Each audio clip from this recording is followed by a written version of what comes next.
Thank you for stopping by my channel, 55 Alive. And as I promised, that this month I was going to be talking about dementia, and I thought I would wait until the last day. I had some reservation about the subject. I'm not a physician. I've had some experience with dementia patients, and I wanted to really just have a panel talk. I wasn't able to get with the two individuals that I would have loved to come on this panel.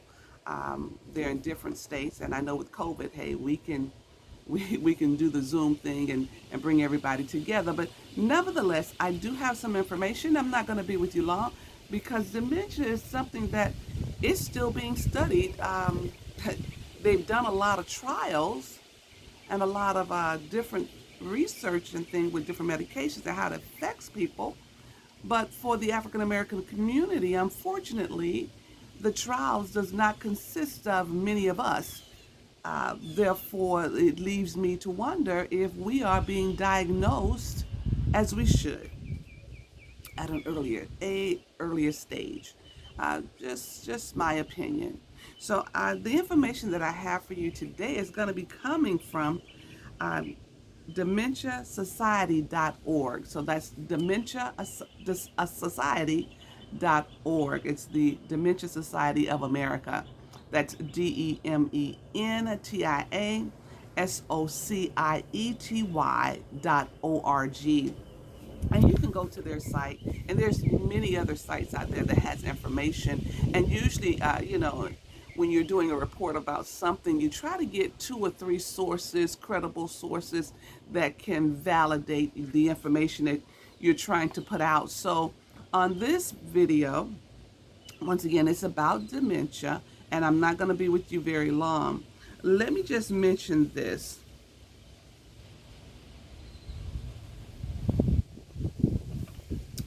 As you see, I'm going to be referring to some notes.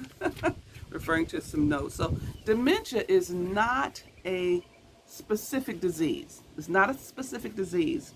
Now, it is a descriptive term for a collection of symptoms that can be caused by a number of disorders that affect the brain.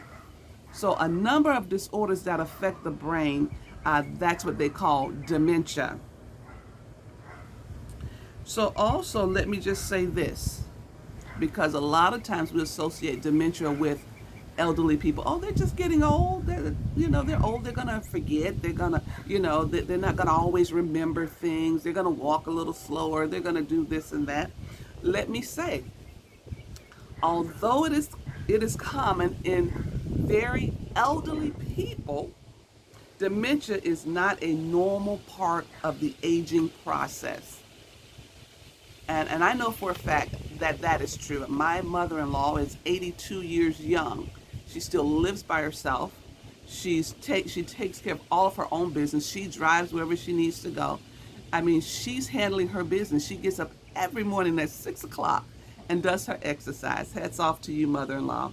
So she, and she's not experiencing any signs of deterioration with regards to dementia. With regards to cognitive thinking, her mind, everything is sharp. Like I said, she's about her business. Unfortunately, everyone isn't as fortunate. So with that being said,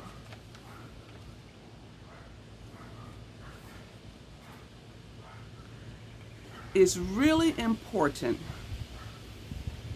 to grasp this concept. The symptoms of dementia often go far beyond memory loss. We say, oh, they're not remembering, so I know it's dementia. No, it goes farther than that, Okay, this can include a significant mood shift, a shift in your mood. I mean, like night and day. It can shift. I remember some years back working in a nursing home, and I would go in and they could be sweet as pie, and before I left the room, they were cursing me out, they were hitting me, they were going through all the motions, but I understood that it was part of what they were going through. So I would speak very calmly to that part that could hear, that part that did hear, and before I was done doing what I needed to do, they were calm, and we had no problems. We understood it. Talk with no problems, So their mood shifts. They will shift. They fall more with dementia, with these signs, because remember, dementia affects the brain. Okay, the disruption in their gait. The gait is how they walk. Person with dementia, how they walk, whereas before they may have been able to put that little pep in their step and keep moving, but you'll begin to notice a shift, a difference in how they walk. They may begin to shuffle a little bit, may begin to drag the feet just a little bit. Come on, pick your feet up. You can do this, move your feet.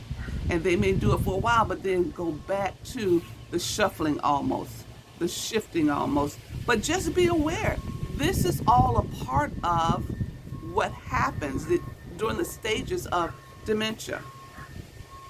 So there are various terms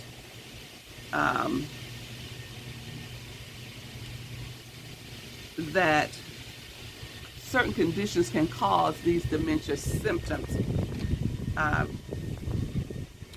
There are dementia symptoms that may be reversible. And I'm just going to read through these. I'm not going to go through all of the different, I'm just going to give you the names, but I encourage you to go to the site and just kind of click on the links and find out information about them, okay, about what diseases causes these dementia-like symptoms.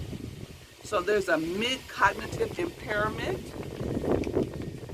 the Alzheimer's disease dementia, vascular dementia, thinning of the heart arteries, that, because that blood flows to the brain, that is very, my aunt has the vascular dementia. If that blood pressure gets too high, it just kind of not put them in a good place. There's a young onset dementia. Also the Lodi body dementia. Now, I had never heard of that. I was speaking with a cousin of mine, and she had recently lost her husband, and she said, he had been dealing with this. I knew he had some other issues, some kidney failure, things like that, and kidney transplant. And she said he was dealing with Lodi body dementia. So it had been diagnosed as such. So a lot of times you may have the symptoms, but you haven't been diagnosed. It'll just be a general or a broad diagnosis. They're going for the MRI diagnosis, dementia, so they're checking the brain, see if there's any strokes or anything like that that is helping to proliferate the onset of what's taking place, the different changes. So I had never heard of Lodi body dementia, but that's one. There's a frontal temporal dementia. There's an AIDS dementia complex. So if you have AIDS, there's dementia associated with that. Also, Huntington's disease. Now, I know I've heard of Huntington's disease. So I'm giving you a few of these because it comes in with different diseases. So also traumatic brain injury, as well as CTE, chronic traumatic brain injuries. A lot of our athletes, our boxers, our football players, they're being diagnosed with this CTE, and we already know what happens with that. It changes the moves, it changes how you act, it changes your memory, it changes so much about you, and that's from a constant pounding of that head, a constant injury to the brain. Even if you've been in a car accident, traumatic brain injury, dementia, if you've been in a car accident where you've hit your head so hard, you can experience signs of dementia, and it's there. Sometimes it may dissipate, but other times it is there. Now, I'm not an expert. I am speaking from things that I have researched and things that I've seen personally, experienced personally. I remember years ago, I worked at a hospital years ago. There was a young lady, she was on her way to work, and she passed a car accident, and she came to my department, and she said, it's a really bad accident, whatever. And we were just talking. The next day, she came back that accident was her husband. He was in a very, very bad accident. Now, he didn't remember any parts of it. And when she came back, I won't say the next day, but when she came back and we began to talk, because I prayed with her, she was going through so much, and she really did not understand why God had put that on her. You know, that she has this husband. He looks fine, but he's totally not the same person. He was experiencing that traumatic brain injury dementia. He was mean, he was rude, he was nasty to her. He was almost abusive. She was so unhappy. She ended up leaving her husband because she didn't understand that this traumatic brain injury with dementia was what he was experiencing. Sometimes we don't quite understand everything, and it's so hard for us to adjust to those changes. But here is a situation where the traumatic brain injury caused this divide of this family, a beautiful couple. And I tell you, she was so distraught and she didn't know what to do. And we prayed. The decision was hers, and she had to be at peace with her decision. Also, there is, I'm just going to read off a couple of more. Let's see. There's a childhood dementia. It's called Batten, Batten disease. It's a childhood dementia, so children can experience this as well. It has to be diagnosed. So there again, Parkinson's, the Parkinson's disease with dementia. So, Michael J. Fox has Parkinson's, but he's still acting. So he doesn't have the dementia with it. If he does, it's not manifesting right now. He is able to still act with his dementia. With his Parkinson's. And he's learned to control it, I guess, with the different medication and things like that. But there's so many diseases that dementia is attached to because it's a shift, it's a change in the brain structure and how we do things. So I came across a very interesting article. Now, this article was it's called the Sacramento Bee, out of California, the Sacramento Bee. And it's entitled An Unsung Hero in Sacramento Fights for Her Husband and Other Black Adults with Dementia. Quite interesting. And the article went on to say that Carla Prayer is her name. Carla Prayer is the unsung hero, but her husband had dementia. And she really didn't quite understand how to adjust, but she has done a phenomenal job as I read through the article. But I brought this article up because in her research to try to find out how and what can be done for her husband, because he was relatively young, he was like 50-something, relatively young, but she learned that Black Americans were underrepresented in clinical trials. That's at least 5% participation. So when you have only 5% participation in clinical trials with regards to certain medications and how to treat Black, African Americans, us, are you getting accurate information? Is there enough trials to help us be able to properly be treated earlier? We're always underrepresented. But even with that, the information that is out there, let us not neglect to take advantage of it. Get the information, do our research. A young lady, she was going to send me a book. I told her, just take a picture of it. And I said, there's so much information out here on the internet. I can go out here and do my research. I can order my own books, but sometimes if it's something that someone has read and it was beneficial for them, and I say, hey, maybe some information in there that I may be able to benefit from. But I just wanted to stop in and just kind of chat with you very briefly about dementia, because I promised that this month I was going to talk about dementia. And this is where I'm at today. Okay, this is where I'm at. So as I see things changing around me, with my mother, with my aunts, you know, my uncles, as I see things changing, you wonder, is it, could it be diet? I mean, you see some people that are affected by it and others that are not, others that are going on. Could it be the way we eat? Could it be how much exercise? I don't know. I don't know. Is it hereditary? Is it something that I'm going to have to worry about in another couple of years? Because they say it starts at about 60 years old, sometimes earlier. And as you saw, as you heard in some of the diseases that I mentioned, some of children, they are experiencing this early. So do we change our diet? Do we change how we eat? Do we exercise more? What is it that we can do to prevent this disease? Do we read more? Do we keep our mind strong? I mean, what is it? Do we stop smoking if we're smoking? Do we stop drinking if we're drinking? Do we drink more water? Do we drink alkaline water? Do we do this?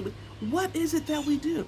When the trials are being done, I'm quite sure that they take a lot of different things into account as they study and they research. So, do your research. Have your physician, your physician. If you think that you're experiencing any of these symptoms, memory loss would be one, the shift in the gait. Just know that they have done some trials. African Americans, unfortunately, it's not a whole lot, but they still can kind of use those to kind of gauge. And let me just say, on the Dementia Society of America, it states that you don't have to make this journey alone. Sometimes as a caregiver, you can feel alone. You can feel alone trying to deal with an aging parent or aunt or whomever. Someone that doesn't have to be with dementia, just someone that is sick, someone that is going through something. There are support groups out there, and a lot of times we, especially African Americans, we don't like to talk. We don't like to share what we're dealing with. Even if we join a prayer group, we really don't want to divulge what's happening in our lives. We want to pray for everyone else, but we don't feel that safety to be able to say, hey, this is what I'm dealing with. Take our religious hat off and say, hey, this is what I'm dealing with. Yes, pray for me. Prayer is always good. It's always good. It gives us that peace which surpasses all understanding when we're able to cast all our cares on Him, on God Himself. When we're able to cast all our cares, when we're able to do that, we can adjust and kind of go through our different trials, our different tests, different things that have been placed in our hand. He won't put more on us than we can bear. And sometimes we just have to know that even at our lowest point, even when it's tough, when it's challenging, when it's difficult, that we too can make it. But I encourage you, find that one somebody. If you can't get to a group, if you can't get to a group where you can really talk and just openly express yourself, find that one somebody. And if you can't find anyone, pray that God send you to the right group. Okay? That He sends you to the right group where you can be open and transparent. Okay? Open and transparent, because it's transparency that will help us get through, that will help us gain the information that we need in order to go through these difficult, challenging times. With the pandemic, with everything that's happening right now, we just need to talk. We just need to talk it out. As when we hold it in, when we're not able to discuss it, when we're not able to really just be who we are without putting on any airs, it can consume us, it can overtake us, and then we ourselves get in not a good place. So this is all I have for you today concerning dementia. Go to the dementia.org. There are other groups out there, but I found this one to be pretty accurate. No, they're not giving medical advice. They're just giving you information. So take the time, go through it.